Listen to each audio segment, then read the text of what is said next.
Quer aprender Química de graduação de forma didática e aprofundada? Então, assine um dos cursos de Universidade da Química. Link na descrição. E se eu perguntasse a vocês, quais tipos de ligações químicas existem? Quais tipos de ligações químicas vocês conhecem? O que vocês me respondem? Bom, deixe aqui nos comentários. Então, pessoal, eu espero que vocês tenham me respondido pelo menos 3. Ligação covalente, ligação iônica e ligação metálica. A ligação iônica mais simples, nós temos a formação de cátions e ânions que se juntam através da atração eletrostática. Na ligação covalente, nós temos densidade eletrônica concentrada entre os núcleos, e isso faz com que esses núcleos fiquem ligados. E a ligação metálica é o completo oposto. Os elétrons não ficam concentrados, pelo contrário, eles ficam espalhados por toda a estrutura, tanto é que utilizamos o conceito de mar de elétrons ou o conceito de gás de elétrons. Só que é muito interessante a proposta desse artigo aqui. Deixa eu mostrar para vocês. Esse daqui é um artigo do final de 2018 e eles propõem um novo tipo de ligação química.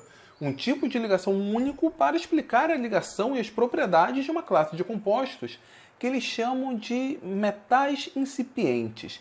Metais incipientes nada mais são, de acordo com esse artigo, alguns compostos de estanho, germânio e telúrio. Eles deixam bem claro que esses compostos têm características bem interessantes, como, por exemplo, eles poderiam funcionar como materiais quânticos, poderiam funcionar como materiais termoelétricos, onde iriam conduzir corrente elétrica, gerar uma corrente elétrica, quando submetidos a um gradiente de temperatura. Enfim, compostos com características bem interessantes, mas que para entender bem essas características seria necessário propor um novo tipo de ligação. Aí a primeira proposta seria um tipo de ligação que ficasse entre a ligação covalente, onde os elétrons não estão localizados, e a ligação metálica, onde os elétrons estão deslocalizados. O artigo, inclusive, tem várias figuras que tentam mostrar isso. Por exemplo, aqui, essa figura, ao analisar algumas características, esses metais incipientes teriam características médias em relação aos metais clássicos e aos sólidos covalentes. Entretanto, eles deixam bem claro no artigo que esses compostos vão além disso.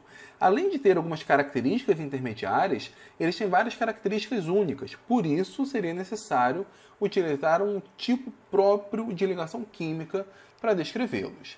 E essas características únicas poderiam ser identificadas através de 5 passos, 5 características. Eles mostram essas características aqui nessa tabela. Eles chamam de identificação elétrica, identificação estrutural, identificação óptica, identificação da polarizabilidade da ligação e anarmonicidade. Se nós olharmos aqui, por exemplo, diz respeito à condutividade, ele mostra os valores médios de condutividade para um composto iônico, que é baixo, covalente é moderadamente baixo, o metálico é elevado e o metavalente ficaria em estado intermediário. Ok, esses metais incipientes que fariam esse novo tipo de ligação, a ligação metavalente, teria aqui uma propriedade intermediária, mas não nas outras. Por exemplo, ao analisar as propriedades estruturais, ele leva em conta o número de coordenação. De um composto iônico varia da célula, mas fica em 4, 6, 8. E um composto covalente é bem menor, ele usa a regra do 8 menos N. Esse N é o número de elétrons de camada de valência. Então, o halogênio tem 7 elétrons, 8 menos 7 vai dar 1. Um oxigênio que está no grupo 16 teria 6 elétrons, 8 menos 6, 2, normalmente faz 2 ligações. Aqui, no caso dos compostos metálicos, nós temos valores maiores, de 8 ou 12, dependendo do empacotamento. O metavalente ele não obedece à regra do 8 menos N, mas também não tem a mesma quantidade de vizinhos ao seu redor que um composto metálico. A característica óptica que ele identifica seria a constante dielétrica óptica. Confesso, não conheço muito bem essa propriedade. Mas para um composto iônico é baixa, para o covalente é moderado, para o composto metálico, enfim, não é uma característica relevante, e para o metavalente é alta. No que diz respeito à carga efetiva de Bohr, que seria um parâmetro de polarizabilidade, no caso de composto iônico é baixo, no covalente é moderado, no metálico, enfim, não é relevante, para o metavalente é alto. E no que diz respeito à anarmonicidade, que seria uma propriedade vibracional, para o iônico é moderado, para o covalente é baixo, para o metálico é baixo, e aqui mesmo ele não fica entre, seria a propriedade mais típica dessa classe de compostos, ele apresenta uma elevada anarmonicidade. Então eles tentam deixar claro que, para explicar essas propriedades únicas desses compostos, seria necessário um novo mecanismo, um novo padrão de ligação, que seria a ligação metavalente. Ao longo de todo o texto, eles tentam deixar claro que esses compostos não são o que são descritos na literatura como compostos ressonantes, que é o que acontece, por exemplo, com benzeno ou com grafeno. Nesse caso, nós teríamos um esqueleto rígido formado por ligações covalentes típicas, parecidas, por exemplo, com o silício no estado sólido, que é um sólido covalente, porém nós teríamos uma parte da ligação deslocalizada, que seria o sistema π, que nós estamos acostumados a ver, embora não com esse nome específico de compostos ressonantes ou ligação ressonante. Chamamos de ressonância, chamamos de ligação deslocalizada. No caso de um composto metavalente, ele teria suas propriedades entre uma ligação covalente, onde os elétrons ficariam localizados ali na região entre os núcleos, e a ligação metálica, onde os elétrons ficariam deslocalizados por toda a estrutura. E esses compostos seriam apenas esse tipo de ligação, que seria a ligação metavalente, diferente de um composto ressonante, que apresentaria dois tipos de ligação, né? Ligação fixa, ligação covalente propriamente dita, além da ligação deslocalizadas. E eles chamam a atenção que, para entender as características desses compostos e levando em conta o seu potencial de aplicações, seria necessário mudarmos esse paradigma, mudarmos esse padrão e aceitarmos esse novo tipo de ligação, que é a ligação metavalente. A essa altura, vocês devem estar se perguntando, e eu também, como que seria essa ligação. Afinal, eu consigo imaginar o que seria uma ligação covalente com a densidade eletrônica entre os núcleos. A ligação metálica é um pouco mais complicado, mas eu posso apelar para o modelo do mar de elétrons, onde esses elétrons estariam espalhados por toda a estrutura. A ligação iônica é bem simples, eu tenho um cátion e um ânion. Como que seria uma ligação metavalente?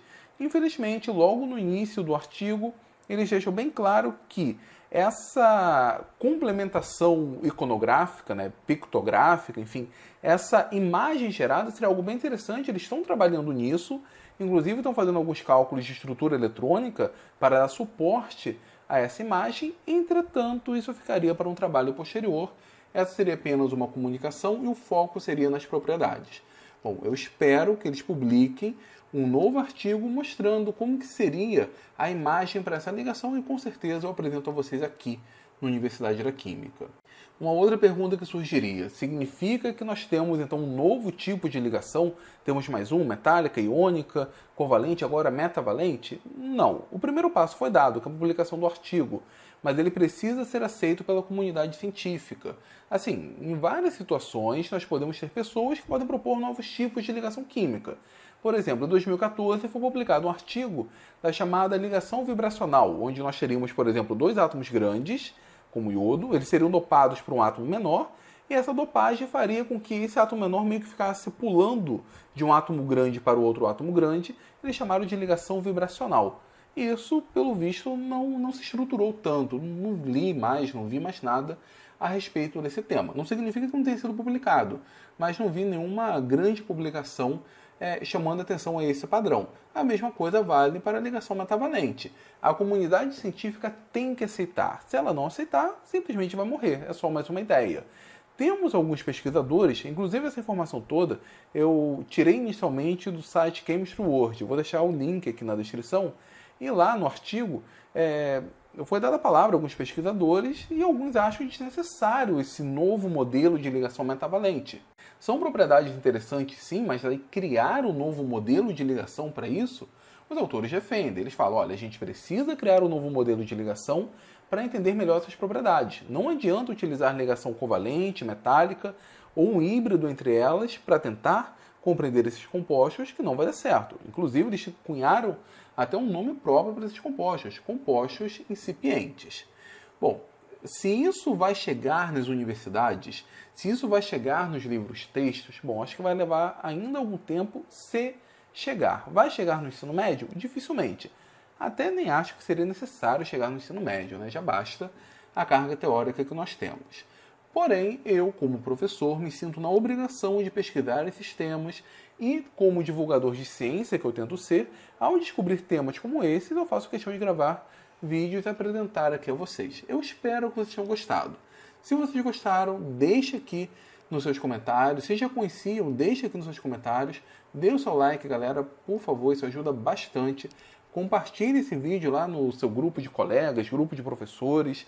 Se você for professor de Química Inorgânica, tiver algum colega professor de Química Inorgânica assistindo esse vídeo, vale muito a pena você pelo menos comentar esse artigo com seus alunos. Se vai virar matéria ou não, só o tempo dirá, mas um comentário não faz mal. Se você for novo por aqui, se inscreva aqui no Universidade da Química, ajude esse canal de divulgação de ciência, esse canal de divulgação da ciência química a crescer.